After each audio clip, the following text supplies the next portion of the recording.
ಎಲ್ರಿಗೂ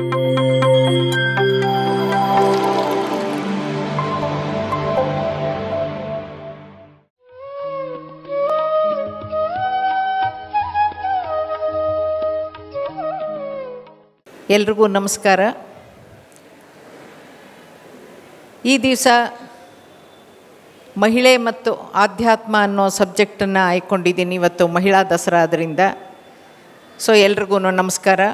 ನನ್ನ ಆತ್ಮಗುರುಗಳಾದ ಬ್ರಹ್ಮರ್ಷಿ ಪತ್ರಿಜಿಯವರಿಗೆ, ಗುರುಮಾತಾ ಸ್ವರ್ಣಮಾಲಾ ಪತ್ರಿಜಿಯವರಿಗೆ ಹಾಗೂ ನನಗೆ ಜನ್ಮ ನೀಡಿದ ನನ್ನ ತಂದೆ ತಾಯಿಗೆ ಕೃತಜ್ಞತಾಪೂರ್ವಕವಾದ ಹೃದಯಪೂರ್ವಕ ಗೌರವಾನ್ವಿತ ಧನ್ಯವಾದಗಳನ್ನು ಅರ್ಪಿಸ್ತಾ, PSSM ಮೈಸೂರು ಆಯೋಜಿಸಿರೋ ಈ ವರ್ಷದ ಧ್ಯಾನ ದಸರಾದಲ್ಲಿ ಈ ದಿನ ಮಹಿಳಾ ದಸರಾ ಆದ್ದರಿಂದ ಆ ಮಹಿಳೆ ಬಗ್ಗೆ, ಮಹಿಳೆ ಮತ್ತು ಆಧ್ಯಾತ್ಮ ಬಗ್ಗೆ ಕೆಲವು ವಿಚಾರಗಳನ್ನು ಪತ್ರಿಸರು ಮೈಸೂರಿಗೆ ಬರ್ತಾಯಿದ್ರು, ನಮ್ಮ ಮನೆಯಲ್ಲೇ ಇರ್ತಾಯಿದ್ರು. 1998 ಪ್ರತಿ ಹುಣ್ಣಿಮೆಗೆ ಬರ್ತಾಯಿದ್ರು. ಆ ಟೈಮ್ನಲ್ಲಿ ಹಾಗಾಗಿ ಅವಕಾಶ ಮಾಡಿಕೊಟ್ಟಿದ್ದಕ್ಕೆ ಧನ್ಯವಾದಗಳನ್ನು ಅರ್ಪಿಸ್ತೀನಿ ಚನ್ನಬಸವ ಅವರಿಗೆ. ಸೊ ಅವರು ನಮ್ಮನ್ನು ಶೂಟ್ ಪ್ರಶ್ನೆ ಕ್ವಶನ್ಸ್ ಅಂತ ಕೇಳ್ತಾಯಿದ್ರು. ಊಟ ಎಲ್ಲ ಆದಮೇಲೆ ಕೂತ್ಕೊಂಡ್ಬಿಟ್ಟು why are you keeping quiet, post questions, shoot questions ಅಂತನ್ನೋರು. ನಾವು ಏನೇ ಪ್ರಶ್ನೆ ಕೇಳಿದ್ರು ಅದಕ್ಕೆ ಉತ್ತರ ಕೊಡ್ತಾಯಿದ್ರು, ಅದ್ರ ಜೊತೆಗೆ ಒಂದು ಕಾನ್ಸೆಪ್ಟ್ ಹೇಳ್ತಾಯಿದ್ರು ಅವ್ರು ನಮಗೆ. ಸೊ ಆ ಥರ ನಾನು ಕೆನರಾ ಬ್ಯಾಂಕಲ್ಲಿ ಅಧಿಕಾರಿಯಾಗಿ ಕೆಲಸ ಮಾಡ್ತಾಯಿದ್ದೆ ನಾನು, ಇಲ್ವಾಲ ಬ್ರ್ಯಾಂಚಲ್ಲಿ. ಸರಿ, ನಮ್ಮನೆಗೆ ಬಂದಾಗ ಕಾರ್ಯಕ್ರಮ ಕೇಳಿದ್ರು. ನನಗೆ ಬಹಳಷ್ಟು ಆರೋಗ್ಯದ ಸಮಸ್ಯೆಗಳಿತ್ತು, ಕೌಟುಂಬಿಕ ಜವಾಬ್ದಾರಿಗಳಿತ್ತು ಹಾಗೂ ಆರ್ಥಿಕ ಸಮಸ್ಯೆಗಳಲ್ಲಿ ಸಿಲುಕಿ ಕಷ್ಟಪಡ್ತಾ ಇದ್ದಾಗ ಇವೆಲ್ಲ ಕಷ್ಟಗಳೂ ಹೆಂಗಸರಿಗೆ ಯಾಕೆ ಬರುತ್ತೆ ಅಂತ ಪತ್ರಿಸರನ್ನು ಕೇಳಿದೆ. ಏನೇ ಜವಾಬ್ದಾರಿ ಏನೇ ಇದ್ರೂ ಎಲ್ಲ ನಿಭಾಯಿಸ್ಕೊಂಡು ಹೋದ್ರೂ ನಮ್ಮನ್ನೇ ದೂಷಿಸ್ತಾರಲ್ಲ, ನಮಗೇ ಬುದ್ಧಿ ಹೇಳ್ತಾರೆ. ಹಿರಿಯರ ಹತ್ರ ಏನಾರ ಸಮಸ್ಯೆಗೆ ಪರಿಹಾರ ಅಂತ ಕೇಳಿದ್ರೆ ಹೊಂದ್ಕೊಂಡು ಹೋಗು ಅಂತಾರೆ ತಿರುಗಿ. ಒಟ್ಟಲ್ಲಿ ಯಾವ ಥರದಲ್ಲೂ ನಮಗೆ ಇದು ಸಮಾಧಾನವಾಗಿ ಜೀವನನೇ ಮಾಡೋಕ್ಕಾಗಲ್ವಲ್ಲ, ಯಾಕೆ ಅಂತ ಕೇಳಿದೆ. ಹೆಣ್ಣು ಜನ್ಮ ಯಾತಕ್ಕೋಸ್ಕರ ಬೇಕು, ಈ ಥರ ಅನುಭವಿಸೋಕ್ಕೆ, ಕಷ್ಟಪಡೋಕ್ಕೋಸ್ಕರ ಇದರಲ್ಲಿ ಏನಿದೆ ಎಂಜಾಯ್ ಮಾಡೋಕ್ಕೆ ಅಂತ ಕೇಳಿದೆ. ಅದಕ್ಕೆ ಪತ್ರಿಸರ್ ಹೇಳಿದ್ರು, ಆತ್ಮಕ್ಕೆ ಯಾವುದೇ ಒಂದು ಲಿಂಗ ಇಲ್ಲ, ಲಿಂಗ ಭೇದ ಇಲ್ಲ. ನೀನು ಅದನ್ನು ಹೆಣ್ಣಾಗಿ ಹುಟ್ಟಿದವರು ಎಷ್ಟು ತರಹ ಪಾತ್ರಗಳನ್ನು ಪ್ಲೇ ಮಾಡ್ಬೋದು, ಗಂಡು ಮಕ್ಕಳು ಕೂಡ ಅದೇ ಥರ ಪಾತ್ರಗಳನ್ನು ಪ್ಲೇ ಮಾಡ್ತಾರೆ. ಆದರೆ ಹೆಂಗಸರಿಗೆ ತಮ್ಮ ಕರ್ಮಗಳನ್ನು ಕಳ್ಕೊಳ್ಳೋಕ್ಕೆ ಅವಕಾಶಗಳು ಹೆಚ್ಚು. ಹಾಗಾಗಿ ಪ್ರತಿಯೊಬ್ಬರು ನಾವೇನೇನಾಗಿರ್ತೀವಿ ಅಂತ ಹೇಳ್ತಾ ಇದ್ರು ಅವರು. ಹೆಣ್ಣಾಗಿ, ಮಗಳಾಗಿ, ಅಕ್ಕ ತಂಗಿಯಾಗಿ, ಸೊಸೆಯಾಗಿ, ಅತ್ತಿಗೆನಾದ್ನಿಯಾಗಿ, ಹೆಂಡತಿಯಾಗಿ, ಎಲ್ಲಕ್ಕಿಂತ ಹೆಚ್ಚಾಗಿ ಒಬ್ಬ ತಾಯಿಯಾಗಿ ಜೀವಿಸಬೇಕು ಅಂತ ಅಂದ್ಕೊಂಡ್ರೆ, ಆತ್ಮಕ್ಕೆ ಒಂದು ಅನಿಸಿಕೆ ಬಂದರೆ ನಾವು ಆಧ್ಯಾತ್ಮಿಕವಾಗಿ ಬೆಳಿಬೇಕು ಅಂತಂದರೆ ಹೆಣ್ಣಾಗಿ ಹುಟ್ಟಿರ್ತೀರ. ನಿಮ್ಮನ್ನು ಯಾರು ಹೆಣ್ಣಾಗಿ ಆಯ್ಕೆ ಮಾಡಿ ನಿಮ್ಮನ್ನು ಭೂಮಿಗೆ ಕಳಿಸಲ್ಲ. ಆಯ್ಕೆ ಆತ್ಮ ಅನ್ನೋದು ಲಿಂಗಭೇದ ಇಲ್ಲ ಅಲ್ಲಿ. ಆದರೆ ಆ ಆತ್ಮ ವೆಯ್ಟಿಂಗ್ ರೂಮ್ನಲ್ಲಿ ಇರುತ್ತೆ. ಜನ್ಮ ತೊಗೊಳಕ್ಕೆ ಡಿಸೈಡ್ ಮಾಡಿದಾಗ ಬಂದುಬಿಟ್ಟು ನನಗೆ ಜನ್ಮ ತೊಗೊಳ್ಬೇಕು ಅಂತಾರೆ. ಏನಿತ್ತು, ನಾವು ಪೂರ್ಣಾತ್ಮನ ಒಂದು ಇದರಲ್ಲಿ ಸಂಪರ್ಕದಲ್ಲಿ ಬರ್ತೀವಿ. ಆಗ ಆ ಪೂರ್ಣಾತ್ಮ ತೋರಿಸ್ತಾನೆ, ನೀನು ಇಷ್ಟಿಷ್ಟು ಕರ್ಮಗಳಿದೆ, ಇಷ್ಟು ಒಳ್ಳೇದು ಮಾಡಿದೀಯಾ, ಇಷ್ಟು ಜ್ಞಾನಕ್ಕೋಸ್ಕರ ಪರಿತಪಿಸ್ತಾ ಇದ್ದೆ, ಇಷ್ಟು ನೀನು ಮಾಡಬೇಕು, ವಿದ್ಯಾವಂತೆ ಆಗಬೇಕು ಅಂತ ಈ ಥರದ್ದೆಲ್ಲ ಬಹಳಷ್ಟು ಕೋರಿಕೆಗಳನ್ನು ಇಟ್ಕೊಂಡಿದ್ದೆ. ಯಾಕಂದರೆ ಇವತ್ತು ಹೇಳಿದ್ರು ಕೋರಿಕೆಗಳು ಇಟ್ಕೊಳ್ಳೋದು ತಪ್ಪಲ್ಲ ಅಂತ. ಆ ಕೋರಿಕೆಗಳನ್ನು ನಿಭಾಯಿಸೋಕ್ಕೆ ಯಾರ ತಾಯಿ ಹೊಟ್ಟೆನಲ್ಲಿ ಹುಟ್ಟಬೇಕು, ಯಾವ ಒಂದು ಕಷ್ಟದ ಸ್ಥಿತಿಗತಿಗಳಿರಬೇಕು, ಇದನ್ನೆಲ್ಲ ನೀವೇ ಡಿಸೈಡ್ ಮಾಡಿ, ನೀವು ಯಾರ್ಯಾರಿಗೆ ತೊಂದರೆ ಕೊಟ್ಟಿರ್ತೀರ, ಯಾರನ್ನು ಬೈದಿರ್ತೀರ, ಯಾರನ್ನು ಹೊಡೆದಿರ್ತೀರ, ಯಾರನ್ನು ಕೊಲೆ ಮಾಡಿರ್ತೀರ, ಅದೆಲ್ಲ ನೀವು ಆತ್ಮಸ್ಥಿತಿಯಲ್ಲಿದ್ದಾಗ ನಿಮಗೆ ಗೊತ್ತಿರುತ್ತೆ. ನಾ ಮಾಡಿದ ತಪ್ಪು ಅಂತಲೂ ಗೊತ್ತಾಗುತ್ತೆ. ಹಾಗಾಗಿ ನೀವೇ ಡಿಸೈಡ್ ಮಾಡಿ ನಿನ್ನ ತಾಯಿಯನ್ನು, ಅತ್ತಿಗೆ ನಾದ್ನಿಯನ್ನು, ಮನೆಯ ಸ್ಥಿತಿಗತಿಗಳನ್ನು, ಬಡತನನ ಪ್ರತಿಯೊಂದನ್ನು ನೀನೇ ಆಯ್ಕೆ ಮಾಡಿಕೊಂಡು ನನಗೆ ಹೆಣ್ಣು ಜನ್ಮ ಕೊಡು ಅಂತ ನೀನೇ ಕೇಳ್ಕೊಂಡು ಬಂದುಬಿಟ್ಟು ಭೂಮಿಗೆ ಬಂದಮೇಲೆ ಹೆಣ್ಣು ಜನ್ಮ ಯಾಕೆ ಅಂತ ಪ್ರಶ್ನೆ ಕೇಳ್ತೀಯಲ್ಲ, you are a great fool ಅಂದರು. ಸಾಮಾನ್ಯವಾಗಿ ಪತ್ರಿಸರ್ ನಂಗೆ ಕೊನೆಯಲ್ಲಿ ಈಡಿಯಟ್ಟು, ಫೂಲು ಇವನ್ನೆಲ್ಲ ಅಂತ ಇದ್ದರು. ಅದೆಲ್ಲ ಆಶೀರ್ವಾದ ಪೂರ್ವಕವಾಗಿ ತೊಗೊಂಡಿದ್ದೀನಿ ನಾನು ಅದನ್ನು. ಸೊ ಹಾಗಾಗಿ ನಮಗೆ ಮಹಿಳೆಯರಿಗೆ ತುಂಬ ಬೇಗ ಕರ್ಮಗಳನ್ನು ಕಳ್ಕೊಳ್ಳೋಕ್ಕೆ ಅವಕಾಶ ಇರುತ್ತೆ. ಎಲ್ಲಕ್ಕಿಂತ ಹೆಚ್ಚಾಗಿ ಹಿಂದಿನವರೊಂದು ಗಾದೆ ಹೇಳ್ತಾಯಿದ್ರು, ಬೆನ್ನಲ್ಲಿ ಬೀಳ್ತೀಯೋ ಹೊಟ್ಟೆಲಿ ಹುಡ್ತೀಯೋ ಅಂತ ಕೇಳ್ತಾಯಿದ್ರು.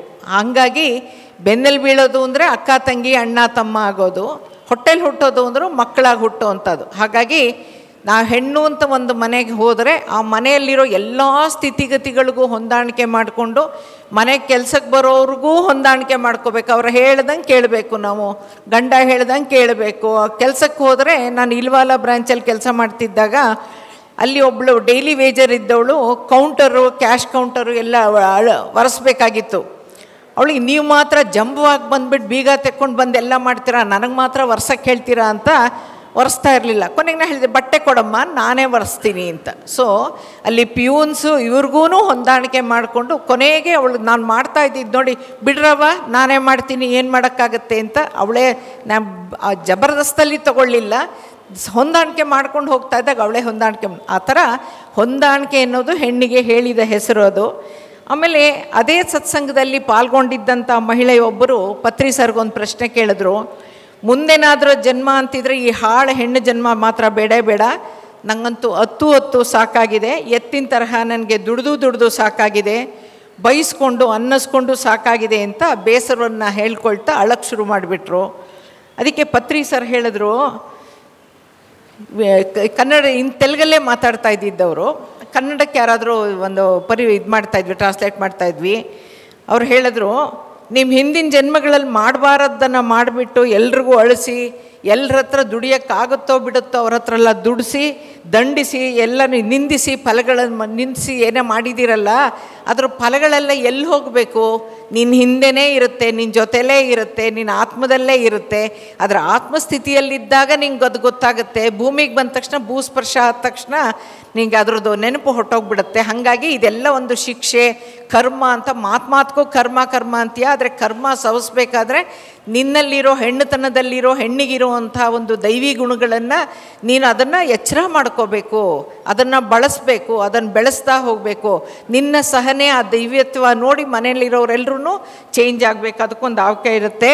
ಹಾಗಾಗಿ ನಾವು ಮಾಡಿರೋ ತಪ್ಪುಗಳನ್ನು ತಿದ್ಕೊಳ್ಳೋಕ್ಕೆ ಒಟ್ಟಿಗೆ ಸೇರಿರ್ತೀವಿ. ಸೊ ಅತ್ತಿಗೆ ನಾದ್ನಿ ಯಾರ್ಯಾರು ಕುಟುಂಬದ ಸದಸ್ಯರಿದ್ದಾರೋ ಅವ್ರು ಯಾರು ಎಲ್ಲಿಂದನೋ ಬಂದಿರೋದಲ್ಲ, ನಾನೇ ಆಯ್ಕೆ ಮಾಡಿಕೊಂಡು ಬಂದಿರೋದು. ಅದನ್ನೇ ಕಾಸ್ಮಿಕ್ ಕ್ಯಾಲ್ಕುಲೇಷನ್ ಅಂತ ಅನ್ನೋದು. ಹಾಗಾಗಿ ಅವ್ರುಗಳು ನಿನಗೆ ನಿಂದಿಸ್ತಾ ಇದ್ದಾರಾ, ನೋವು ಮಾಡ್ತಾ ಇದ್ದೀರಾ, ಅರ್ಥ ಮಾಡ್ಕೊ ಹೇಳ್ತಾ ಇದ್ದೀನಿ. ನಿನ್ನನ್ನು ಯಾರು ಏನೇನಂತಾರೋ ಅವರೆಲ್ಲರೂ ನಿನ್ನ ಕರ್ಮಗಳನ್ನು ಅವ್ರ ನಾಲ್ಗೆಲ್ಲಿ ಬಾಚ್ಕೋತಾ ಇದ್ದಾರೆ. ನಿನ್ನ ಕರ್ಮ ಕಡಿಮೆ ಆಗ್ತಾ ಇದೆ. ಅವ್ರಿಗೆ ಥ್ಯಾಂಕ್ಸ್ ಹೇಳೋದು ಬಿಟ್ಟು ತಿರುಗಿ ನನಗೆ ಹೆಣ್ಣು ಜನ್ಮ ಬೇಡ ಅಂತ, ಅದು ಬೇಡ ಅಂತೀಯ, ಆ ಜನರು ಬೇಡ ಅಂತೀಯ, ಹಾಗಾದ್ರೆ ಎಲ್ಲಿಗೆ ಹೋಗ್ತೀಯ, ಪಿಶಾಚಿ ಆಗ್ತೀಯಾ ಅಂತ ಕೇಳಿದ್ರು ಅವರು. ಸೊ ಹಾಗಾಗಿ ಕುಟುಂಬ ಅಂತಂದರೆ ನಮ್ಮ ಇದನ್ನು ಕಳ್ಕೊಳ್ಳೋಕ್ಕೆ ಒಂದು ಅವಕಾಶ ಇರುವಂಥದ್ದು. ನನ್ನ ಮುಂದಿನ ಪ್ರಶ್ನೆ ಪತ್ರಿ ಸರ್ಗಿದ್ದೇನು ಅಂದರೆ, ಆಧ್ಯಾತ್ಮಿಕ ಧ್ಯಾನದ ಯಾವುದೇ ಕಾರ್ಯಕ್ರಮಗಳನ್ನು ಆಯೋಜಿಸಿದ್ರೆ ಮಹಿಳೆಯರು ಜಾಸ್ತಿ ಬರ್ತಾರೆ, ಗಂಡಸರು ಬರೋದು ಕಡಿಮೆ. ಆದರೆ ಆ ಮಾತನ್ನು ಒಂಚೂರು ವಾಪಸ್ ತೊಗೊಂಡ್ಬಿಡ್ತೀನಿ ಇವತ್ತು. ಯಾಕೆಂದರೆ ತುಂಬ ಜನ ಪುರುಷರನ್ನು ನೋಡ್ತಾ ಇದ್ದೀನಿ ನಾನು. ಇವರು ಮಾಡಿರೋಂಥ ಸ್ಪಾನ್ಸರ್ಸು ಒಂದು ಇದಕ್ಕೆ ಹೆಚ್ಚಿನ ಜನ ಗಂಡಸರು ಬಂದಿದ್ದಾರೆ. ನಾವು ಧ್ಯಾನ ಪ್ರಚಾರಕ್ಕೆ ಅಂತ ಹೋದಾಗೆಲ್ಲ ಏನೇನು ಅನುಭವಗಳಾಗ್ತಾಯಿತ್ತು ಅದನ್ನೊಂದು 3 ಅನುಭವಗಳನ್ನು ಹೇಳೋಕ್ಕೆ ಇಷ್ಟಪಡ್ತೀನಿ.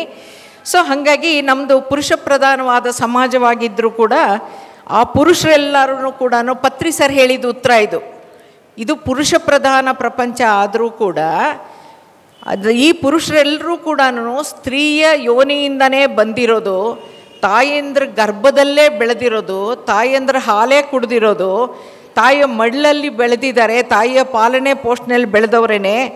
ತಾಯಿನೇ ಅವ್ರಿಗೆಲ್ಲರಿಗೂ ಮೊದಲನೇ ಗುರು. ಆದರೂ ಕೂಡ ತಾಯಿ ಗುಣನ ಗಂಡಸರು ಗಂಡು ಮಕ್ಕಳು ಬೆಳೆಸ್ಕೊಳ್ಳಲ್ಲ.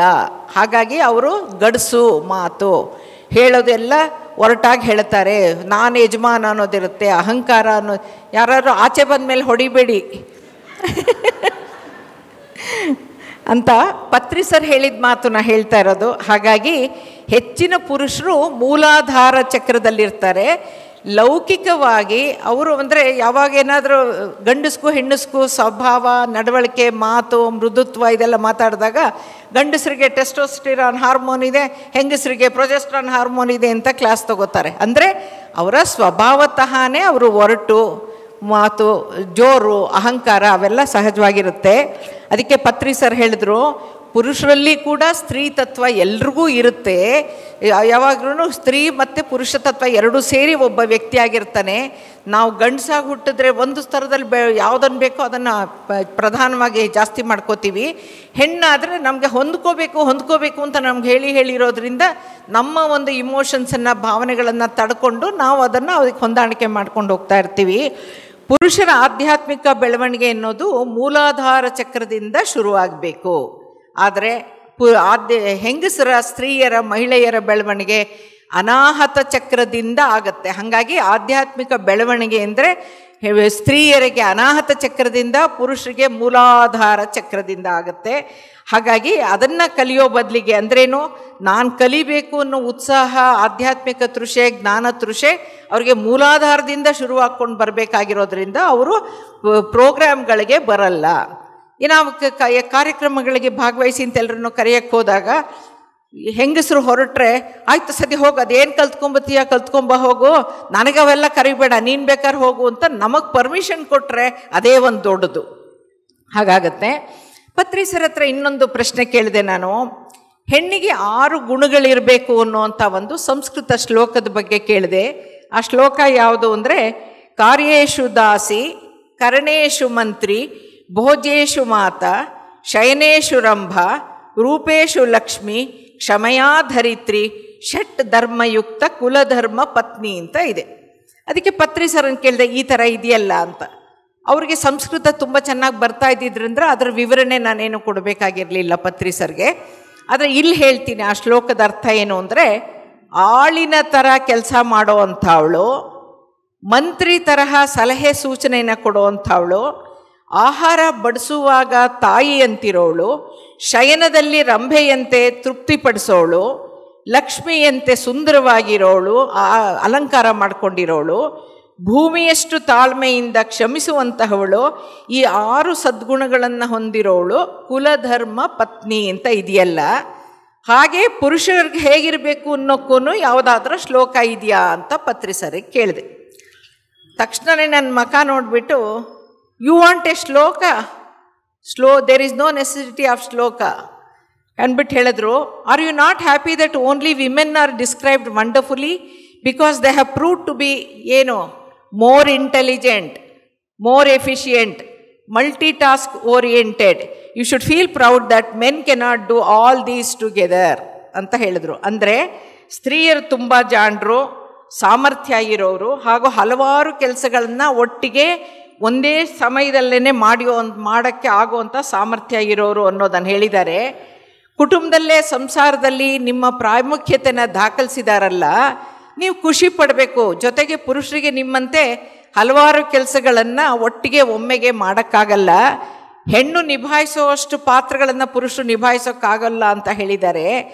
ದುಡಿದು ಮನೆಗೆ ತಂದು ಅದಾದರೂ ಮಾಡಲಿ ಅಂತ ಅವರಿಗೆ ಉದ್ಯೋಗಂ ಪುರುಷ ಲಕ್ಷಣಂ ಅಂತ ಒಂದು ಕೊಟ್ಟಿದ್ದಾರೆ. ಅದು ಬಿಟ್ಟು ಮಿಕ್ಕಿದ್ದೆಲ್ಲ ಸ್ತ್ರೀನೇ ಮಾಡೋದು. ಹಾಗಾಗಿ house is managed by ladies ಅಂತ ಅವ್ರು ಹೇಳಿದ್ರು. ಆಮೇಲೆ ಆವಾಗ ಅನ್ನಿಸ್ತು, ಹೌದು, ಎಷ್ಟೋ ಜನ ಉದ್ಯೋಗಂ ಪುರುಷ ಲಕ್ಷಣಂ ಅನ್ನೋ ಒಂದೇ ಒಂದು ಸದ್ಗುಣ ಬೆಳೆಸ್ಕೊಂಡು ಸಂಸಾರ ಸಾಕದೇ ಇರೋರು ಇದ್ದಾರೆ. ಹೆಂಡತಿ ಹಾಲು ಎಲ್ಲ ಮಾರಿ ಹಳ್ಳಿಯಿಂದ ಹಿಂದಕ್ಕೆ ಬರೋರು, ಊರುಗಳಿಗೆ ಬಂದು ಹಾಲು ಮೊಸರು ಎಲ್ಲ ಬೆಣ್ಣೆ ಎಲ್ಲ ಹಾಕೋರು, ಅವ್ರು ವಾಪಸ್ ಬರೋದನ್ನೇ ಕಾಯ್ತಾ ಇರೋರು. ಯಾಕಂದರೆ ಬಂದ ತಕ್ಷಣ ದುಡ್ಡು ಕಿತ್ಕೊಂಡು ಹೋಗಿ ಇಸ್ಪೀಟ್ ಆಡ್ಬಿಟ್ಟು ಬಂದುಬಿಡೋರು. ಹಾಗಾಗಿ ಹಾಲು ಹಾಕೊಳ್ಳಿ ಹೇಳ್ತಾ ಇದ್ಲು, ಅಮ್ಮ ನಾ ಇಲ್ಲಿಂದ ತೊಗೊಂಡು ಹೋಗ್ತೀನಾ, ಅದರಲ್ಲಿ ಅರ್ಧನೂ ನನಗೆ ಬರಲ್ಲ ಎಲ್ಲ, ಅದಕ್ಕೆ ಸ್ವಲ್ಪ ನಿಮ್ಮ ಹತ್ರ ಇಟ್ಟಿರ್ತೀನಿ, ನನ್ನ ಹತ್ರ ಇಟ್ಬಿಟ್ಟು ಹೋಗೋಳು.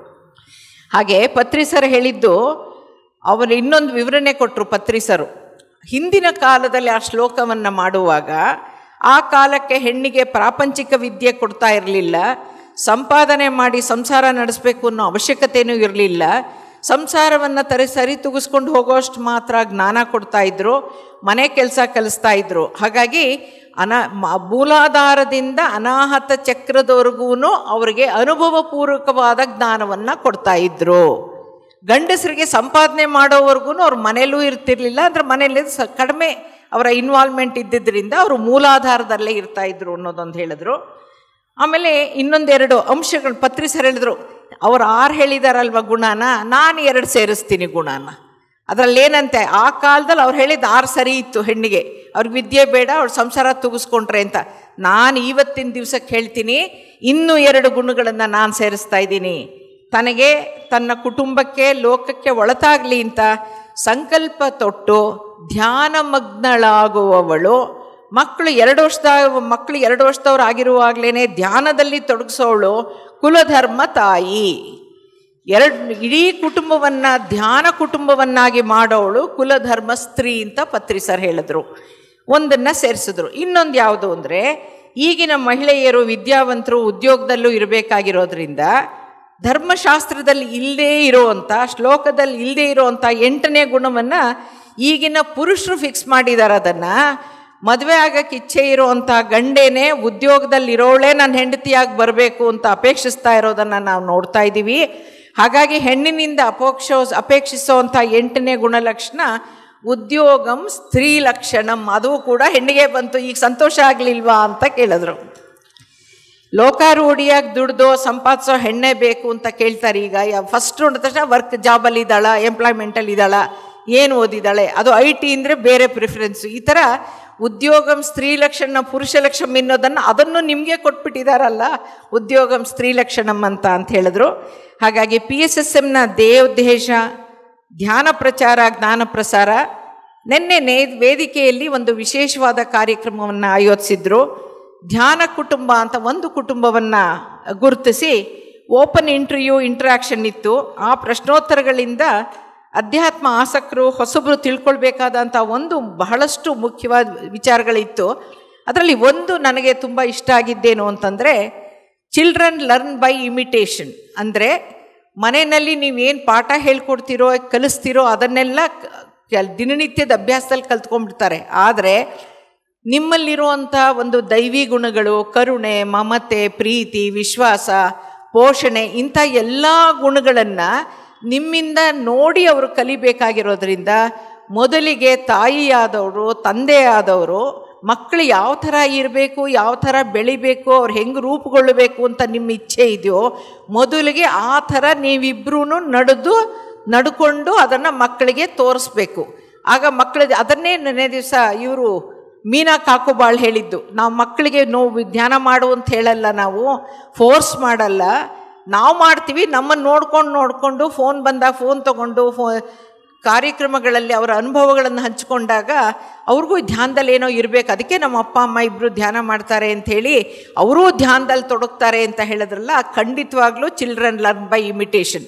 ಹಾಗಾಗಿ ನೀವುಗಳೆಲ್ಲ ನನ್ನ ಕಷ್ಟಗಳು ಕಳಿಬೇಕು, ಕರ್ಮ ಕಳಿಬೇಕು, ಮುಕ್ತಿ ಸಿಗಬೇಕು ಅಂತ ನೀವು ಧ್ಯಾನ ಮಾಡೋದು ಅದು ನಿಮ್ಮ ಕರ್ಮಕ್ಕೆ, ಆತ್ಮಕ್ಕೆ ಸಂಬಂಧಪಟ್ಟಿದ್ದು. ಆದರೆ ನಿಮ್ಮದೇ ಪೀಳಿಗೆ ಮುಂದೆ ಅವರು ಒಳ್ಳೆ ಉತ್ತಮ ವ್ಯಕ್ತಿ ಆಗಬೇಕು, ಆಧ್ಯಾತ್ಮಿಕ ವ್ಯಕ್ತಿ ಆಗಬೇಕು, ಧ್ಯಾನದಲ್ಲಿ ಭಾಗವಹಿಸಬೇಕು ಅಂತಿದ್ರೆ ನೀವು ಧ್ಯಾನಕ್ಕೆ ಒಂದು ಸಲನಾದರೂ ಸಾಯಂಕಾಲನೋ ಯಾವಾಗಲಾದರೂ ಒಂದು ಪುರ್ಸೊತ್ತಾದಾಗ ನಿಮ್ಮ ಮಕ್ಕಳನ್ನ ಜೊತೆಯಲ್ಲಿ ಕೂತ್ಕೊಂಡು, ತಂದೆ ತಾಯಿ ಇವಾಗಂತೂ ಒಟ್ಟಿಗೆ ಊಟ ಮಾಡೋದು ಹೊರಟೋಗಿದೆ.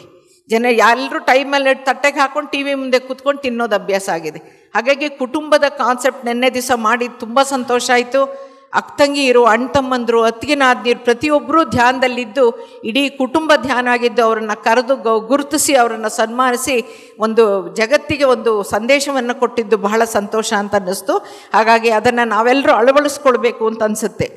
ಈಗ 1999ರಲ್ಲಿ ಮೈಸೂರಿನಲ್ಲಿ ಪಿರಮಿಡ್ ಧ್ಯಾನ ಸಂಸ್ಥೆ ಅಂತ ಶುರು ಮಾಡಿದ್ವಿ. ಆಮೇಲೆ 1999ನಲ್ಲಿ ನನಗೆ ಶಿವಮೊಗ್ಗಕ್ಕೆ ವರ್ಗಾವಣೆ ಆಯಿತು. ಅಲ್ಲಿ 2000ನಿಂದ 2005ವರೆಗೂ ಧ್ಯಾನ ಪ್ರಚಾರ, ಜ್ಞಾನ ಪ್ರಸಾರ ಮಾಡ್ತಾ ಬಂದೆ. 2005ಕ್ಕೆ ಮೈಸೂರಿಗೆ ಬಂದೆ. ಇಲ್ಲೂ ಚೈತನ್ಯ ಧ್ಯಾನ ಕೇಂದ್ರ ಅಂತ ಶುರು ಮಾಡಿದೆ. ಹಾಗಾಗಿ ಧ್ಯಾನದ ಆ್ಯಕ್ಟಿವಿಟೀಸ್ ಮಾಡೋಕ್ಕೆ ಲಕ್ಷಾಂತರ ಪ್ಯಾಂಪ್ಲೆಟ್ನ ಪ್ರಿಂಟ್ ಮಾಡಿ ಪ್ರತಿಯೊಂದು ಮನೆಗೂ ಹೋಗಿ ಕೊಟ್ಬಿಟ್ಟು ಧ್ಯಾನಕ್ಕೆ ಬನ್ನಿ ಅಂತ. ನಾನು ಧ್ಯಾನ ಪ್ರಚಾರಕ್ಕೆ ಹೇಗೆ ಹೋಗ್ತಾ ಇದ್ದೆ, ಇವ್ರು ಹೇಗೆ ಪ್ರತಿಯೊಂದು ಊರುಗಳಿಗೂ ಹೋಗಿ ಹೇಳಿದ್ರು. ಹಾಗೆ ಯಾವುದೋ ಒಂದು ಕಲ್ಕಟ್ಟೆ ಮೇಲೆ ಇಬ್ಬರು ಕೂತಿದ್ರೆ, ಸರ್ ರಿಟೈರ್ಡ್ ಆಗಿರೋರು, ಪೆನ್ಷನರ್ಸ್ ಪ್ಯಾರಡೈಸ್ ಮೈಸೂರು ಅಂತಾರೆ, ಇಲ್ಲಿ ಕೂತಿರೋ ಬದಲು ನಮ್ಮ ಮನೇಲಿ ಬಂದು ಕೂತ್ಕೊಳ್ಳಿ ಸರ್. ಬಸ್ ಸ್ಟಾಪಿಗೆ ಹೋದರೆ, ವಿವೇಕಾನಂದ ನಗರ ಬಸ್ ಸ್ಟ್ಯಾಂಡಿಗೆ ಹೋದರೆ ಟ್ರಾವೆಲರ್ಸ್ ಅಲ್ಲಿ ಯಾರೂ ಇರೋದೇ ಇಲ್ಲ. ಇರೋ ಅಷ್ಟು ಬೆಂಚಿಂದನೂ ಪೆನ್ಷನರ್ಸ್ ಛತ್ರಿ ಕೋಲು ಎಲ್ಲ ಇಟ್ಕೊಂಡು ಕೂತಿರೋ, ಅವ್ರಿಗೋಗಿ ಹೇಳೋದು ಪ್ಯಾಂಫ್ಲೆಟ್ ಕೊಟ್ಬಿಟ್ಟು, ನಮ್ಮನೆ ಇಲ್ಲೇ ಅಲಹಾಬಾದ್ ಬ್ಯಾಂಕ್ ಹಿಂದ್ಗಡೆ ಮನೆ, ಧ್ಯಾನ ನಡೆಯುತ್ತೆ. 1 ಗಂಟೆ ಧ್ಯಾನ, ಅರ್ಧ ಗಂಟೆ ಉಪನ್ಯಾಸ ಇರುತ್ತೆ. ದಯವಿಟ್ಟು ಬಂದು ಕೂತ. ಅಯ್ಯೋ ನಮ್ಮದೇ ಸಾಕಾಗಿ ಹೋಗಿದೆ ಕಥೆಗಳು, ಬೇಕಾದಷ್ಟು. ಅದಕ್ಕೆ ಸರ್ ಬನ್ನಿ, ಅದರಿಂದ ಹೊರಗೆ ಬರೋಕ್ಕೆ ಸಾಧ್ಯ. ಬನ್ನಿ, ಸೊಸೆನ ಬೈತಾ ಮಗನ ಬೈತಾ ಕೂತಿರೋ ಬದಲು ಅಷ್ಟೊತ್ತು ಕಣ್ಣು ಮುಚ್ಕೊಂಡು ಧ್ಯಾನ ಮಾಡಿ ಒಳ್ಳೇದಾಗತ್ತೆ ಅಂತ ಬಸ್ ಸ್ಟಾಪ್ಗಳಿಗೆ ಎಲ್ಲ ಕಡೆನೂ ಹೋಗಿ ಪ್ಯಾಂಫ್ಲೆಟ್, ಲಕ್ಷಾಂತರ ಪ್ಯಾಂಫ್ಲೆಟ್ ಕೊಟ್ಟು ಮನೆಗೆ ಮನೆ ಧ್ಯಾನ ಮಾಡಿಸೋಣ ಅಂತ ಧ್ಯಾನದ ಅರಿವು ಮೂಡ್ಸೋಕ್ಕೆ ಹೋಗ್ತಾ ಇದ್ದೆ. ಸ್ವಲ್ಪ ತಮಾಷೆಯಾಗಿ ಕಾಣಿಸ್ಬಹುದಾದರೂ ಕೂಡ ನನಗೆ ಸಿಕ್ಕಂಥ ರಿಯಾಕ್ಷನ್ಗಳು ಹೇಗಿತ್ತು ಅಂತ ಹೇಳಕ್ಕೆ ಇಷ್ಟಪಡ್ತೀನಿ. ಮನೆಯ ಹಿರಿಯರು ಅಂತ ಅನ್ನಿಸ್ಕೊಳ್ಳೋ ಪುರುಷರ ಪ್ರತಿಕ್ರಿಯೆ ಹೇಗಿತ್ತು ಅನ್ನೋದನ್ನು ಈ ಸಂದರ್ಭದಲ್ಲಿ ಖಂಡಿತ ಹೇಳಬೇಕು. ಗಂಡಸರ ಅಟೆಂಡೆನ್ಸ್ ಮಾತ್ರ ಎಷ್ಟು ಮನೆಗೆ ಬಸ್ ಸ್ಟಾಪ್ಗಳು ಕಲ್ಕಟ್ಟೆಗಳೆಲ್ಲ ಹೋಗಿ ಹೇಳಿದ್ರು ಕೂಡ ಗಂಡಸರು ಯಾರೂ ಬರಲೇ ಇಲ್ಲ. ತುಂಬ ಜನ ಮಹಿಳೆಯರು ಭಾಗವಹಿಸೋಕ್ಕೆ ಶುರು ಮಾಡಿದ್ರು. ಮಾತು ಕೇಳದೆ ಇರೋ ಮಕ್ಕಳನ್ನೂ ಕರ್ಕೊಂಬಂದು ಅವ್ರಿಗೆ ಹೇಳ್ತಾ ಇದ್ದೆ, ನಿಮ್ಮ ಮಕ್ಕಳು ಮಾತು ಕೇಳದೆ ಇದ್ರೆ ಕೇಳೋ ಹಂಗಾಗ್ತಾರೆ, ನೀವು ಅದು ಯಾವ ಥರ ಮಾಡಬೇಕು, ನಿಮ್ಮ ಆಲೋಚನೆ ಯದ್ಭಾವಂ ತದ್ಭವತಿ, ನೀವೇನು ಅನ್ಕೊತೀರೋ ಅದು ನಿಮ್ಮ ಮಕ್ಳಿಗೂ ಕೂಡ ಕಳಿಸ್ಬೋದು. ಅವ್ರನ್ನ ಒಂದು 10 ನಿಮಿಷ ಧ್ಯಾನಕ್ಕೆ ಕೂಡಿಸಿ ಈ ಚೈನ್ ಮೆಡಿಟೇಷನ್ ಹೇಳ್ಕೊಡ್ತೀನಿ, ಮಕ್ಕಳು ಸರಿ ಹೋಗ್ತಾರೆ. ಇಷ್ಟು ಹೇಳಿದ್ರು ಕೂಡ ಗಂಡಸ್ರನ್ನ ಬನ್ನಿ ಸರ್ ಕೂತ್ಕೊಳ್ಳಿ 1-2 ನಿಮಿಷ ಅಂತಂದ್ರೂ ಇರಲಿ ಅದೇನು ಹೆಂಗಸರು ವಿಚಾರ ಮಾತಾಡ್ಕೊಳ್ಳಿ ಅಂತಿದ್ರು. ಕೇಳಿಸ್ಕೊತಾನೂ ಇರಲಿಲ್ಲ. ಆಮೇಲೆ ಅವ್ರಿಗೆ ಹೋಗಿ ಹೇಳೋದು, ಸರ್ ನಿಮ್ಗೂ ಕೆಲಸಕ್ಕೆ ಹೋಗ್ತೀರಾ, ತೊಂದರೆ ಇರ್ಬೋದು, ಒತ್ತಡ ಇರ್ಬೋದು, ಆ ಒತ್ತಡ ಕಡಿಮೆ ಆಗುತ್ತೆ ಸರ್, ಬನ್ನಿ, ಇವೆಲ್ಲ ಸಾಕು, ಇದೆಲ್ಲ ಬೇಕಾದಷ್ಟು ಕೇಳ್ತಾ ಇರ್ತೀವಿ, ಇದೆಲ್ಲ ಸಾಕು, ಅದೇನೋ ಅವ್ರಿಗೆ ಹೇಳಿ ಅಂತ ಒಂಥರ ಕಟುವಾಗಿ ಹೇಳ್ತಾ ಇದ್ರು. ಆಮೇಲೆ ಅವರು ಬಂದುಬಿಟ್ಟು ಆಮೇಲೆ ನಮ್ಮ ಮನೆಗೆ ಆಮೇಲೆ ಬರೋರು, ಧ್ಯಾನಕ್ಕೆ ಹೆಂಡತಿಯವ್ರು ಹೋಗ್ತಾ ಇದ್ದಾರೆ ಅಂತ ಗೊತ್ತಾದ್ಮೇಲೆ, ನೀ ಎಲ್ಲಿ ಹೋಗ್ತೀಯ, ನಾನು ಹಾಗೆ ಹೋಗ್ತಾ ಇದ್ದೀನಿ ಅಂತ ಧ್ಯಾನ ಕೇಂದ್ರ ನೋಡಿಕೊಂಡು ಧ್ಯಾನಕ್ಕೆ ಬರೋರು. ಅವಾಗ ಅವರು ಹೇಳ್ತಾ ಇದ್ರು, ಗಂಡಸರಿಗೆ ಏನು ಹೇಗಿರುತ್ತೆ ಅವ್ರದ್ದು ಮನೋಭಾವನೆ ಅಂತಂದರೆ, ಫಿಸಿಕಲಿ ಸ್ಟ್ರಾಂಗ್ ಅಂತ ಕ್ಲೇಮ್ ಮಾಡುವಂಥ ಗಂಡಸರು ಮೆಂಟಲಿ ವೀಕ್ ಅಂತ.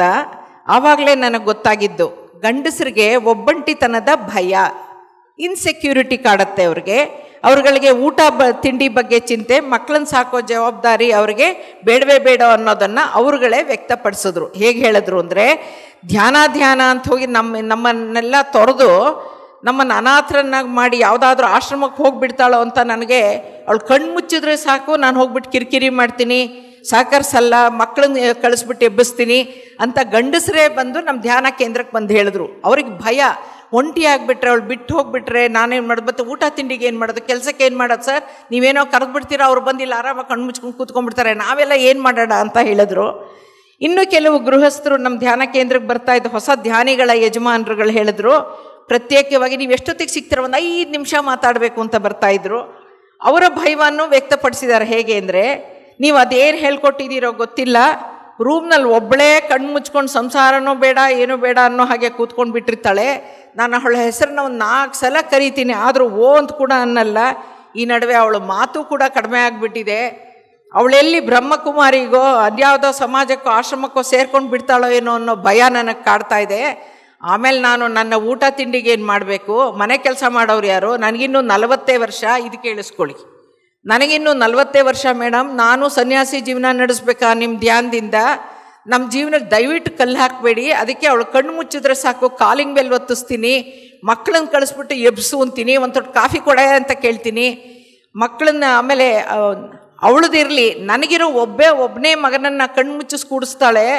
ಅವನೇನಾದರೂ ಓದೋದು ಬಿಟ್ಬಿಟ್ಟು ಸನ್ಯಾಸಿ ಆಗಿಬಿಟ್ರೆ ಮುಂದೆ ನಮ್ಮ ಗತಿ ಏನು ಅಂತ ಒಬ್ಬರಲ್ಲ ಇಬ್ಬರಲ್ಲ ಹಲವಾರು ಅವರವರ ಆತಂಕವನ್ನು ಹೊರಹಾಕಿದ್ರು. ಮಹಾಸ್ವಾರ್ಥಿಗಳು, ಅಜ್ಞಾನಿಗಳು, ಪುಕ್ಕಲು ಪುರುಷರು ಬಂದಂಥವ್ರನ್ನ ನಾನು ಹೇಳ್ತಾ ಇರೋದು. ಬಂದವರನ್ನು ಕರೆದುಬಿಟ್ಟು, ಬನ್ನಿ ಸರ್, ಹೊಸಲಲ್ಲಿ ನಿಂತ್ಕೊಂಡು ಮಾತಾಡೋದು ಬೇಡ, ಬನ್ನಿ ನಮ್ಮ ಧ್ಯಾನ ಕೇಂದ್ರದಲ್ಲಿ ಕೂತ್ಕೊಂಡ ತಕ್ಷಣ ದೊಡ್ಡ ಪಿರಮಿಡ್ ಇದೆ, ಅದರಿಂದ ಎನರ್ಜಿ ಸಿಗುತ್ತೆ ನಿಮಗೆ, ನೀವು ಏನೇನು ಮಾತಾಡಬೇಕು ಅಂತ ಬಂದಿದ್ರು ಎಲ್ಲ ಮರ್ತು ಹೋಗುತ್ತೆ ನಿಮಗೆ, ನಿಮ್ಮ ಕುಟುಂಬ ಚೆನ್ನಾಗಿರಬೇಕು ಅನ್ನೋದೊಂದು ಆಲೋಚನೆ ನಿಮ್ಮಲ್ಲಿ ಬರುತ್ತೆ, ಕೂತ್ಕೊಳ್ಳಿ, ಧ್ಯಾನ ಅಂದರೆ ಏನು ಹೇಳ್ತೀನಿ ಅಂತ. ಧ್ಯಾನದಿಂದ ಏನಾಗುತ್ತೆ, ಮಕ್ಕಳಿಗೆ ಏನಾಗುತ್ತೆ, ಹೆಂಗಸರಿಗೆ ಏನಾಗುತ್ತೆ, ಸಂಸಾರದಲ್ಲಿ ನಿರ್ವಾಣ ಹೇಗೆ ಸಿಗುತ್ತೆ ಅನ್ನೋದನ್ನು ಹೇಳಿಕೊಟ್ಟು ಅವ್ರಿಗೆ ಧ್ಯಾನ ಮಾಡಿಸಿ ಅವರನ್ನೂ ಧ್ಯಾನಕ್ಕೆ ಕರ್ಕೊಂಬಂದೆ. ನಾನು ಬಿಡಲಿಲ್ಲ ನಾನು ಅವರನ್ನು. ಹಾಗಾಗಿ ಅವರ ಭಯವನ್ನು, ಆತಂಕವನ್ನು ದೂರ ಮಾಡಿದೆ. ಇನ್ನು ಕೆಲವರು ಏನು ಹೇಳಿದ್ರು ಅಂದರೆ, ಇನ್ನು ಧ್ಯಾನನ ಇನ್ಯಾವ ಥರ ತಗೊಂಡ್ರು ಅಂದರೆ, ಧ್ಯಾನದಿಂದ ಕೋಪ ಉದ್ವೇಗ ಎಲ್ಲ ಕಡಿಮೆ ಆಗುತ್ತೆ ಅಂತೇನೋ ಅವತ್ತು ನಮ್ಮ ಮನೆಗೆ ಬಂದಾಗ ಹೇಳಿದ್ರಲ್ಲ, ಮೊದಲು ನನ್ನ ಹೆಂಡ್ತಿನ ನನ್ನ ಮಗಳನ್ನ ಕರ್ಕೊಂಡೋಗಿ ಧ್ಯಾನ ಮಾಡಿಸಿ, ನಂಗಂತೂ ಸಾಕಾಗಿ ಹೋಗಿದೆ ಅವಳ ಕೋಪಕ್ಕೆ, ಮಾತಾಡೋದು ಏನು ಮಾತಾಡ್ತಾಳೆ ಅಂದರೆ ಅಡುಗೆ ಮನೆಯಲ್ಲಿ ಪಾತ್ರೆಗಳು ಮಾತಾಡತ್ವೆ ಮೇಡಮ್ ನಮ್ಮ ಮನೆಯಲ್ಲಿ ಅಂತ ಹೇಳಿ ಅವರೇನೆ ನಿಮ್ಮ ಧ್ಯಾನ ಕೇಂದ್ರ ಎಲ್ಲಿ ಬರುತ್ತೆ ಅಂತ ಅವರೇ ಅವ್ರ ಹೆಂಡತಿ ಮಗನ್ನ ಕರ್ಕೊಂಬಂದು ಧ್ಯಾನಕ್ಕೆ ಬಿಟ್ಬಿಟ್ಟು ನಾನೊಂದು 10 ನಿಮಿಷ ಕೆಲಸ ಅಲ್ಲ ನಾನು ಹೇಳಿದೆ, ನೀವು ಬಂದಿದ್ದೀರ ಬಂದು ಕೂತ್ಕೊಳ್ಳಿ ಇದ್ದರೆ ಇರಲಿ ಅದೇನು ಹೇಳ್ಕೊಡ್ತೀರೋ ಅವ್ರಿಗೆ ಹೇಳ್ಕೊಡಿ, ಏನು ಉದ್ಧಾರ ಆಗ್ತಾರೋ ಅವರೇ ಆಗಲಿ, ನನಗೆ ಬೇಕಾಗಿರೋದು ಕಡಿಮೆ ಮಾತು ಜಗಳ ಪಾತ್ರೆಗಳು ಸದ್ದು ಮಾಡೋದು ನಿಲ್ಬೇಕಷ್ಟೇ, ಅದು ಕಡಿಮೆ ಆಗುತ್ತಾ ನಿಮ್ಮ ಧ್ಯಾನದಲ್ಲಿ ಅಂತ, ಅದು ಕಡಿಮೆ ಆಗುತ್ತೆ.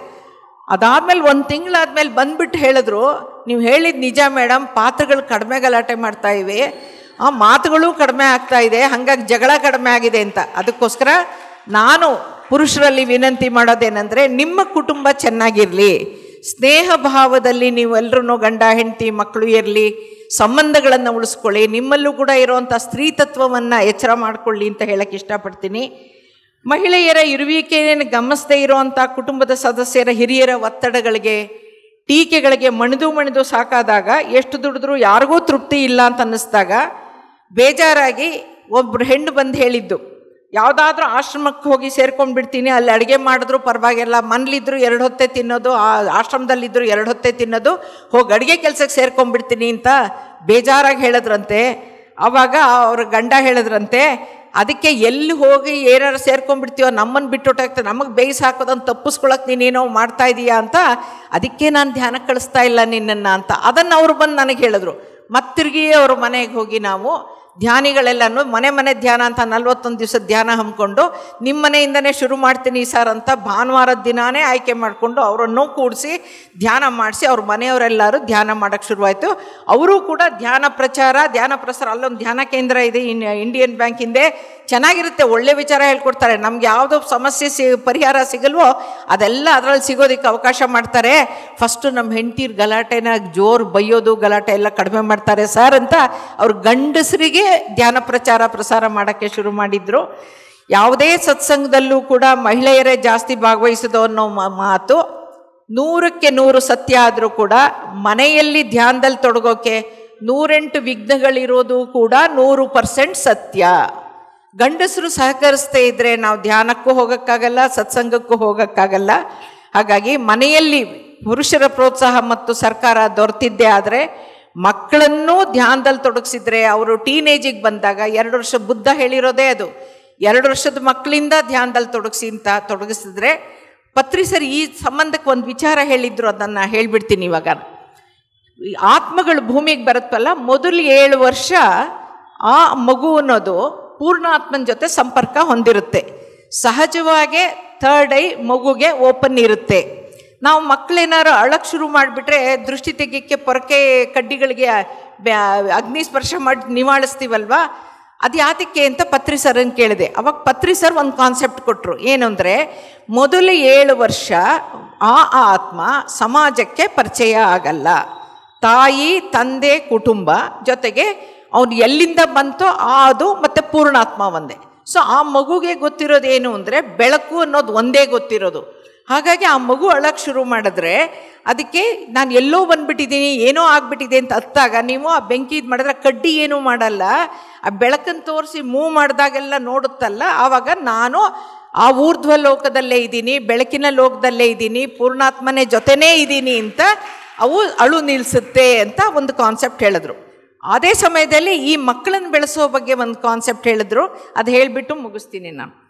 ಅವ್ರೇನು ಹೇಳಿದ್ರು ಅಂದರೆ, ಮೊದಲು 7 ವರ್ಷ ಪೂರ್ಣಾತ್ಮನ ಜೊತೆ ಇರೋದ್ರಿಂದ ಮನೆಯಲ್ಲಿ ಗಂಡಸು ಪುರುಷ ಆದವನು ಸಂಸಾರದ ಯಜಮಾನ ನಾನ್ ಯಜಮಾನ ಅಂತ ಹೇಳ್ಕೊಂಡ್ರೆ ಅಷ್ಟೇ ಸಾಲದು, ತನ್ನಲ್ಲಿರುವಂತಹ ಒಂದು ಮಗುನ ಪ್ರೀತಿ ಮಾಡುವಾಗ ಹೇಗೆ ಪ್ರೀತಿ ಮುದ್ದು ಮಗು ಥರ ಮಾತಾಡೋದು ಬರುತ್ತೋ ಆ ಥರ ತನ್ನಲ್ಲಿರೋ ಸ್ತ್ರೀ ತತ್ವವನ್ನು ಎಚ್ಚರ ಮಾಡಿಕೊಂಡು ಮಗುವಿಗೆ ಪ್ರೀತಿ ಕರುಣೆ ಮಮತೆ ಅನ್ನೋದು ಬರೀ ತಾಯಿಯಿಂದಲ್ಲ ತಂದೆಯಿಂದನೂ ಬರಬೇಕು. ಮತ್ತು ಕುಟುಂಬದಲ್ಲಿ ನಡವಳಿಕೆ ಆಚಾರ ವಿಚಾರ ಯಾವ ಥರ ಇರಬೇಕು, ಆಹಾರ ವಿಹಾರ ಹೇಗಿರಬೇಕು, ಪ್ರತಿಯೊಂದೂ ಕೂಡ ಆ 7 ವರ್ಷ ಮಕ್ಕಳು ಮನೆಯ ವಾತಾವರಣದಲ್ಲಿ ಏನು ಡೆವಲಪ್ ಆಗ್ತಾರೋ ಅದು ಆ ವ್ಯಕ್ತಿಯ ವ್ಯಕ್ತಿತ್ವ ಆಗತ್ತೆ.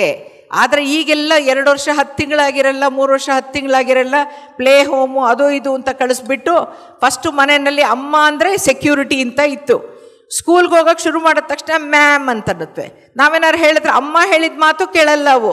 ನಮ್ಮ ಮ್ಯಾಮ್ ಹೇಳಿದ್ದಾರೆ ಹಾಗೆ ಮಾಡೋದು ನಾನು ಅಂತ. ಅಲ್ಲಿಗೆ ಅದ್ರ ಪ್ರಯಾರಿಟಿ ಪೂರ್ಣಾತ್ಮ, ತಾಯಿ, ಕುಟುಂಬ, ತಂದೆ ಅಂತ ಹೇಳೋದನ್ನು ಬಿಟ್ಟು ಸೊಸೈಟಿ ಕಡೆ ಗಮನ ಹೋಗಿಬಿಡೋದ್ರಿಂದ ಮಕ್ಕಳ ವ್ಯಕ್ತಿತ್ವ ರೂಪಣೆಯಲ್ಲೂ ಕೂಡ ವ್ಯತ್ಯಾಸ ಆಗಿರೋದ್ರಿಂದ ಟೀನೇಜಿಗೆ ಬರೋ ಹೊತ್ತಿಗೆ ಮತ್ತು ಮಕ್ಕಳನ್ನ ಇವಾಗ ಎಲ್ಲರ ಮನೇಲೂ ನಾನು ನೋಡ್ತಾ ಇದ್ದೀನಿ, ಮೊಬೈಲ್ ಹಾಕಿಬಿಟ್ಟು ಊಟ ತಿನ್ನಿಸೋದು, ಆಮೇಲೆ ಟಿ ವಿ ಹಾಕ್ಬಿಟ್ಟು ಊಟ ತಿನ್ನಿಸೋದು. ಹಾಗಾಗಿ ನೀವೇ ಪ್ರಾಕ್ಟೀಸ್ ಮಾಡಿ ಆಮೇಲೆ ಟಿ ವಿ ನೋಡಬೇಡ, ಮೊಬೈಲ್ ನೋಡಬೇಡ ಅಂದರೆ ಕೇಳೋಕ್ಕಾಗತ್ತಾ? ಹಾಗಾಗಿ ನಾವು ಮಕ್ಕಳನ್ನು ಸಾಕೋ ವಿಧಾನದಲ್ಲೇ ಏನೋ ವ್ಯತ್ಯಾಸಗಳಿದೆ, ಸರಿಯಾದ ರೀತಿ ಇಲ್ಲ. ಅದಕ್ಕೆ ಅವ್ರು ಹೇಳಿದ್ರು 7 ವರ್ಷದಿಂದ 14 ವರ್ಷದವ್ರಿಗೆ ಸಮಾಜಕ್ಕೆ ಪರಿಚಯ ಆದರೆ ಒರಿಜಿನಲ್ಲಾಗಿ ಆತ್ಮದ ವ್ಯಕ್ತಿತ್ವ ಶುರುವಾಗಿರೋದ್ರಿಂದ ಅದನ್ನು ತಿಳ್ಕೊಳ್ಳೋಕ್ಕೆ ಜ್ಞಾನದ ರೂಪದಲ್ಲಿ ಮುಂದಕ್ಕೆ ಹೋಗಬೇಕಾಗಿದೆ. ಅದರಲ್ಲಿ ನಮ್ಮಲ್ಲಿ ಸಂಸಾರದಲ್ಲೇ ತಪ್ಪುಗಳು ಕಾಣ್ತಾ ಇದೆ ಅಂತ ಅದೊಂದು ಮಾತು ಹೇಳಿದರು.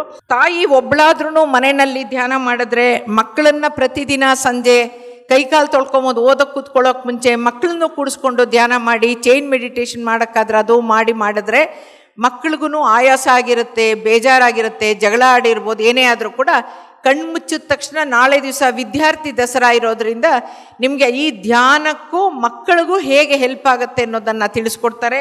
ಹಾಗಾಗಿ ಹೆಣ್ಣಿಗೆ ತಿಳುವಳಿಕೆ ಜಾಸ್ತಿ. ಹೆಣ್ಣಿನ ಪತ್ರಿಸರು ಹೇಳಿರೋದೇನು ಅಂದರೆ, ಹೆಣ್ಣಿಗೆ ತಿಳುವಳಿಕೆ ಜಾಸ್ತಿ, ಯೋಚನೆ ಮತ್ತು ಯೋಜನೆ ಜಾಸ್ತಿ, ಉಳಿತಾಯದ ಗಣಿ ಅವಳು. ಹೆಣ್ಣಿಗೆ ಅದಕ್ಕೆ ಒಂದು ಗಾದೆ ಮಾಡಿದ್ದಾರೆ, ಮಕ್ಕಳಿಗೆ ಸಿಹಿ ತೋರಿಸ್ಬೇಡ, ಗಂಡಂಗೆ ಗಂಟು ತೋರಿಸ್ಬೇಡ ಅಂತ ಮಾಡಿದ್ದಾರೆ.